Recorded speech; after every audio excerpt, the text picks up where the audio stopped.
ကရင်မျိုးသားစီယုံ KNU ရဲ့တမိုင်းဝင်ပြစ်ခတ်ရက်စဲရေးတဘောတူညီချက်ကိုလက်မှတ်ရေးထိုးနိုင်ခဲ့ပြီဖြစ်ပါတယ်။စစ်ဆိုရဆက်ဆက်ကိုနှစ်ပေါင်း63နှစ်အကြာလက်နက်ကင်တော်လှန်ခဲ့တဲ့ KNU ဟာ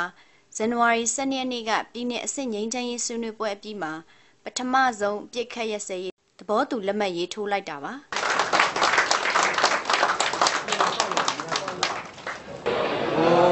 လက်နဲ့မကင်စေချင်မှုကဘောဒီဘောအခြေခံဥပဒေထဲမှာလည်းလက်နဲ့ကင်ဖွဲ့စည်းပြီးရှိရမှာဟုတ်ကဲ့ဟုတ်ဒါပေမဲ့သူတို့လက်နဲ့တစ်လုံးကင်တဲ့လူကိုမကင်နဲ့လို့ပြောလို့လည်းမတရားဘူးဟုတ်ကဲ့သူတို့လက်နဲ့မကင်နေတဲ့စိတ်ပေါအောင်ဘာလို့ပြရလို့ချမ်းသာရင်ဘူးမှကင်ပါဟုတ်ကဲ့သူတို့နယ်မြေဒေသကြီးဖွံ့ဖြိုးတိုးတက်လာရင်ဘူးမှကင်ပါအဲ့ဒါဒီကိုလုပ်ပြီးရင်သူကဒီ automatically လက်နဲ့ကသူကသူသဘောနဲ့သူကသူဆုံးတယ်ဟုတ်ကဲ့ KNU စစ်ဦးစီးချုပ်ဗိုလ်ချုပ်ကြီးစောမှုဒူစေပေါ်ဦးဆောင်တဲ့ဖွဲ့ဆက်ကိုဦးနဲ့မြန်မာအစိုးရဘက်ကငင်းချမ်းရေးအဖွဲ့ခေါင်းဆောင်မိရထားဝင်ကြီးဦးအောင်မင်းတို့ကဦးဆောင်ဆွေးနွေးခဲ့တာပါ။